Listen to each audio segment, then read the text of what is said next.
Abra a sua Bíblia em Filipenses, capítulo 3, Filipenses 3 e 13. Quem encontrou, diga amém. Diz assim: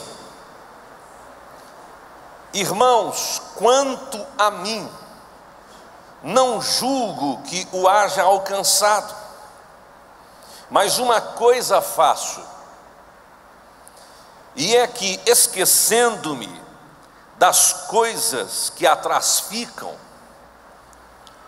e avançando para que estão diante de mim, prossigo para o alvo, pelo prêmio da soberana vocação de Deus em Cristo Jesus. Nós te louvamos por tua palavra, te agradecemos pela oportunidade de estarmos reunidos. Que a tua presença, Senhor, nos encha, a tua presença, Senhor, nos alegre, a tua presença, Senhor, nos dirija, a tua presença, Senhor, abra a nossa mente, o nosso coração, para que possamos, Senhor, em nome de Jesus, termos os nossos olhos fixados em Ti, sabendo que o Senhor é o nosso alvo. A tua presença é tudo que precisamos. No nome de Jesus nós oramos e todos digam amém. Pois bem, este é um texto que está inserido numa das cartas do apóstolo Paulo.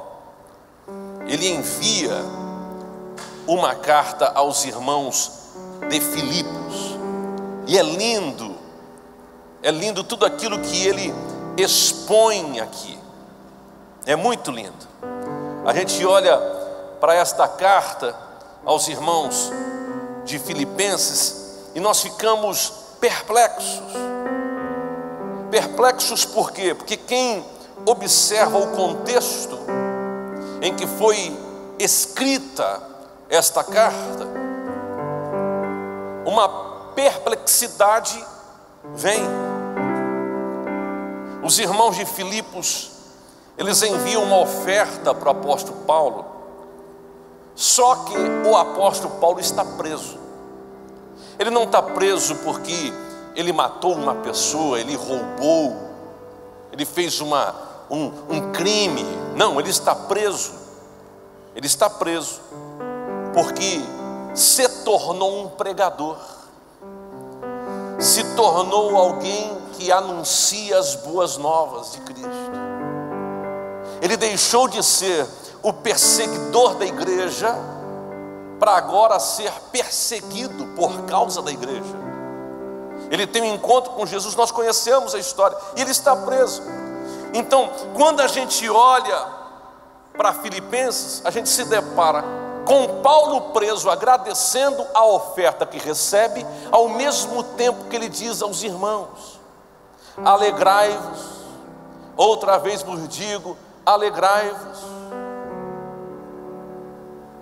Ao mesmo tempo que é a carta magna da alegria, Filipenses também é uma carta onde o apóstolo Paulo reafirma a sua posição em Cristo. Aliás, neste versículo que nós lemos, no capítulo 3, o versículo 13, o apóstolo Paulo não fala dos outros, ele fala de si. Ele diz assim: irmãos, quanto a mim. Ele não fala quanto a vocês, ele fala quanto a mim. Escute, eu tenho uma resolução para anunciar a vocês, eu tenho algo para dizer para vocês. Quanto a mim, a conclusão que cheguei, o que resolvi dentro de mim. Sabe por quê? Existem muitas pessoas querendo mudar o mundo, mas nem ao menos sabem quem elas são. Elas querem mudar o mundo, mudar os outros, mudar a empresa, mudar a cidade, querem mudar tudo, mas não tem nem o capricho de olhar para dentro de si e pelo menos tentar entender quem ela é. Olha que coisa séria. E o apóstolo Paulo já começa dizendo: olha, quanto a mim, quer dizer, eu tenho algo resolvido, eu tenho algo que está claro para mim. Eu ainda não alcancei, mas eu sei que estou caminhando para isso. Eu ainda não cheguei lá, mas eu sei para onde eu estou indo. Eu ainda não tenho, mas eu sei que é uma questão de tempo, eu vou ter. Mas tudo começa com uma expressão fortíssima. Ele diz: uma coisa faço, esquecendo-me do passado. Esquecendo-me do passado. Se tem uma coisa que você precisa de uma vez por todas deixar para trás, é o seu passado. Tem gente que está refém do passado, não pode. O seu passado não pode lhe dominar, porque se o seu passado lhe domina, o seu futuro fica atrelado a ele, e você não vive o que Deus tem preparado para a sua história. Então é, de uma vez por todas, necessário deixar o passado para trás. O apóstolo Paulo é categórico dizendo: esquecendo-me das coisas que para trás ficam, esquecendo-me do passado. O que o passado é, pastor? Primeiro, uma arma de Satanás. Toda condenação, toda acusação que você sofre do inimigo, você sofre porque o inimigo olha para o seu passado e lhe condena no presente. Ele olha para aquilo que você fez de errado e te condena. Ele usa as atitudes erradas, as decisões precipitadas, as frustrações que você viveu até ontem, e aí ele vem com uma voz de acusação, e às vezes parece que até você mesmo que está pensando, mas é ele que está soprando no seu ouvido. Aprenda com o apóstolo Paulo. Ei, quando a gente olha para a história de Paulo, a gente vê Paulo vivendo muitos momentos difíceis. Numa das ocasiões ele diz: Senhor, afasta isso de mim, o problema que eu estou vivendo. E Deus diz para ele: a minha graça te basta. Quando a graça chega, o passado fica para trás de uma vez. Quando a graça chega, a história é mudada. Oh meu Deus. Então, primeira coisa, o passado na vida de muita gente é uma arma de Satanás. Vença o passado de uma vez. Você errou, você falhou, você pecou, você transgrediu, você fez o que não deveria fazer. Escute uma coisa, querido: o seu futuro não depende do seu passado, o seu futuro depende do dia de hoje. E onde há arrependimento, há mudança. Onde há entrega, há transformação. Deus quer ter um encontro com você hoje. Essa manhã é a sua manhã. Segunda coisa que eu vejo aqui sobre o passado: o passado é a base da depressão. A base da depressão. Se você se assentar com alguém deprimido, você vai descobrir uma coisa: ele só é deprimido por coisas que aconteceram no seu passado. O excesso de frustração trouxe uma estagnação, um sentimento ruim dentro, uma amargura desenfreada, e daqui a pouco a pessoa está em cima de uma cama sem vontade de sair de lá, deprimida. Então, de alguma forma, o passado é a base, é o fundamento da depressão. Por isso que você precisa ter essa resolução. Escute, você não vive do passado, você não é museu.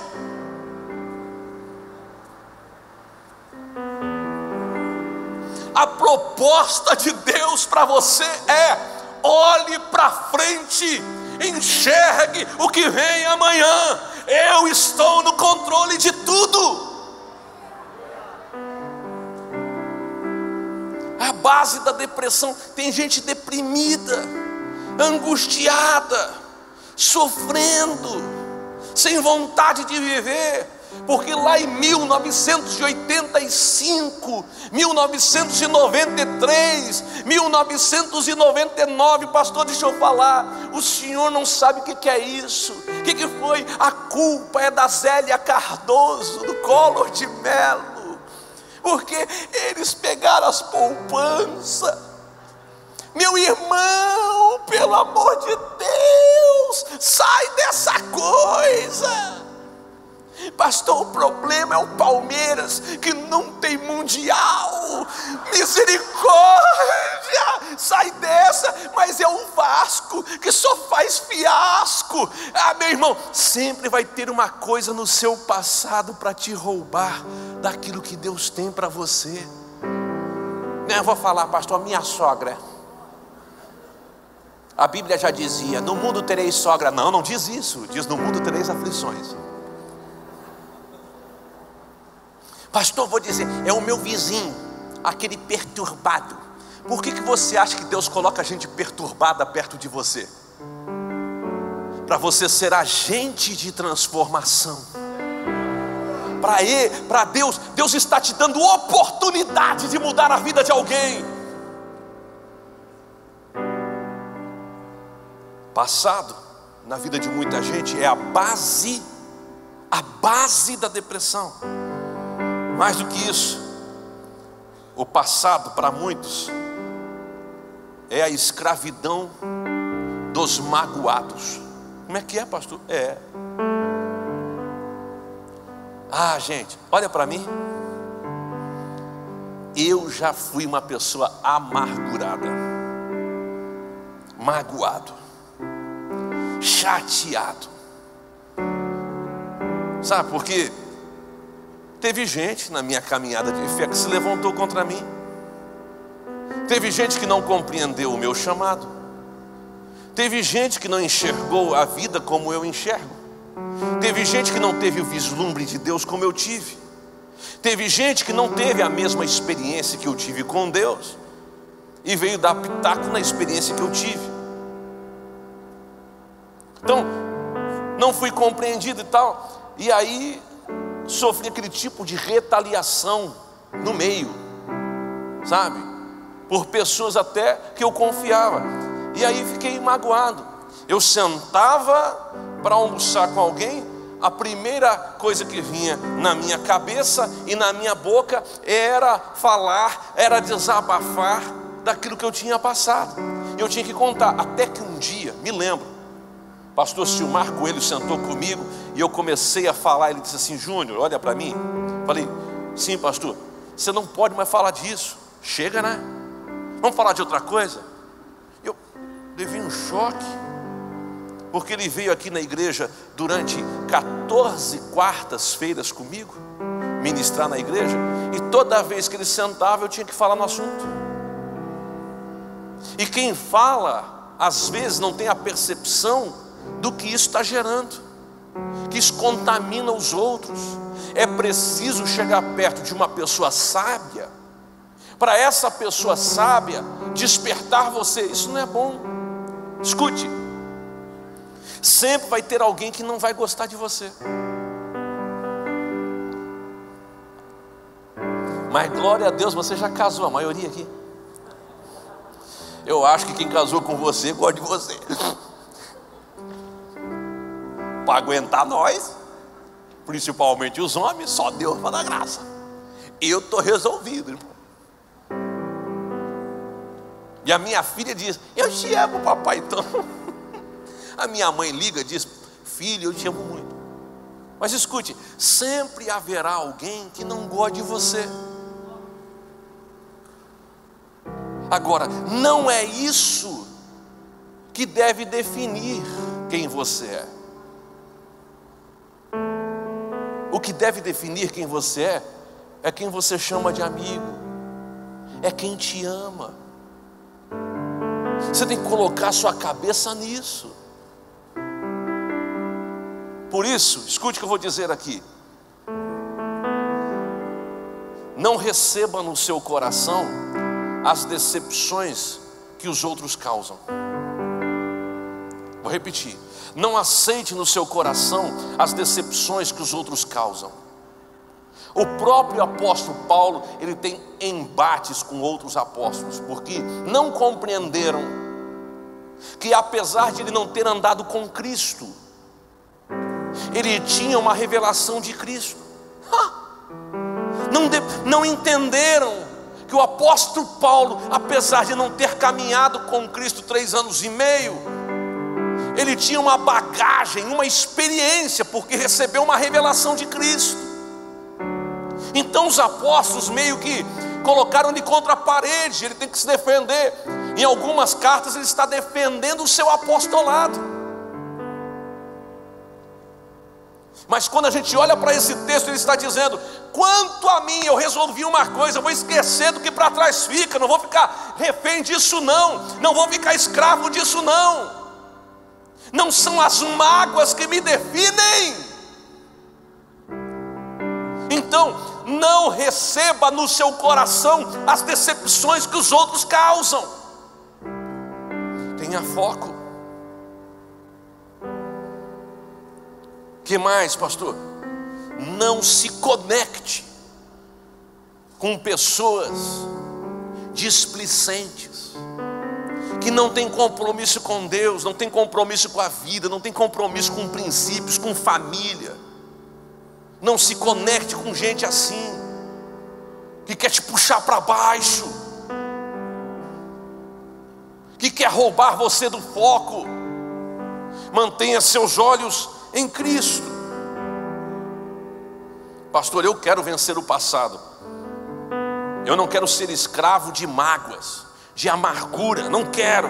Se você não quer, então aumente a sua intimidade com Deus. Vou repetir. Aumente a sua intimidade com Deus. Diga: eu preciso aumentar a minha intimidade com Deus. Por que o senhor fala isso, pastor? Olha, todos nós somos influenciáveis.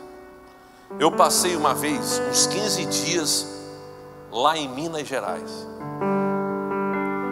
Eu comecei a gostar de queijo como nunca. Daqui a pouco eu estava falando igual um mineiro. 15 dias andando com um mineiro raiz. Fiquei raiz. Você começa a andar com alguém, você começa a ficar parecido. Eu comecei a andar com o pastor Irineu, daqui a pouco eu estava falando igual a ele. Então, meus irmãos, Deus tem algo novo para a sua vida, amém? Meu pai um dia disse: não, mas eu quero que o Júnior pregue, não o Irineu.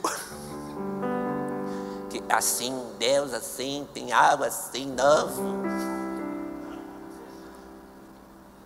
Você começa a ficar perto de alguém, você começa até a pegar os tiques da pessoa, o jeito da pessoa.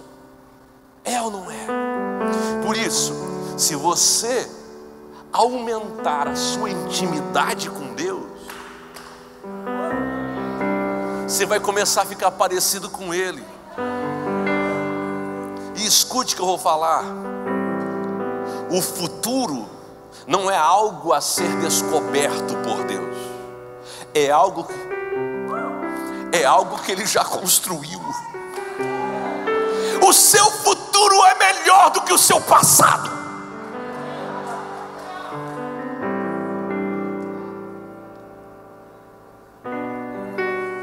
Diga: eu vou vencer o meu passado. Você tem certeza que pode fazer isso? Em último lugar, o passado é a desculpa de gente desocupada. Por quê, pastor? A pessoa perde o brio perde o foco, perde os seus olhos que deveriam estar no futuro, no que vem depois, ele começa a olhar para tudo que é lado. E por conta disso,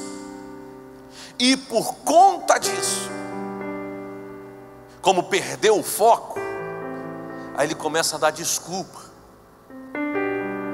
E para que serve a desculpa? Para justificar sua ineficiência, sua falta de determinação, sua falta de consciência e atitude em relação ao que deseja. E aí você pergunta: e aí, meu irmão, como é que você está? Tô indo. Como? Tô indo. Tá, mas diga uma coisa para mim. Rapaz, você não está morando lá ainda? Não estou. Sabe qual é a culpa? É que é o seguinte: aconteceu tal coisa comigo, alguém me deu um calote. Sempre tem uma história para contar, para justificar o que não aconteceu.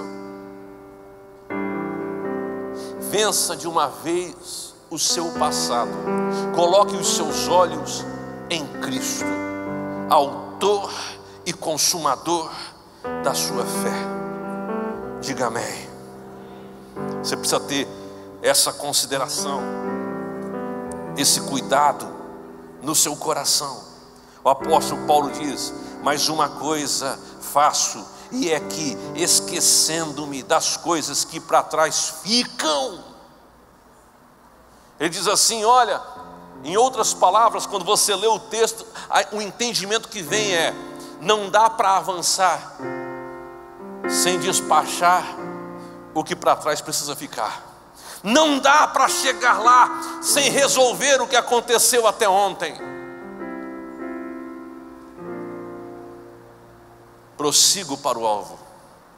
Diga: eu tenho alvo. A gente até canta: vou avançar, eu vou crescer, nada vai me deter. Meu alvo é Cristo, meu alvo é Cristo. Eu já queimei as pontes com o passado. Eu já queimei as pontes com o passado. As coisas que aconteceram até ontem ficam até ontem, porque hoje eu decido viver algo novo. Eu vou viver algo novo. Mas não está complicado? Está. Não está difícil? Está. Dá para desistir? Não. Porque eu sei, como Jó, que o meu Redentor vive, e por fim ele há de se levantar, e quando ele se levantar, tudo será transformado. Por isso eu não perco. A coisa mais linda que eu acho nesse texto é a maneira como ele termina. Pelo prêmio da vocação aonde? Em Cristo Jesus. Tira Cristo da gente, já era. Em Cristo temos vida. Em Cristo, aleluia. Em Cristo temos perdão. Em Cristo nós temos misericórdia. Em Cristo nós temos graça. Em Cristo estamos seguros. Em Cristo estamos protegidos. É em Cristo. Os nossos olhos estão em Cristo. Fique de pé em nome de Jesus.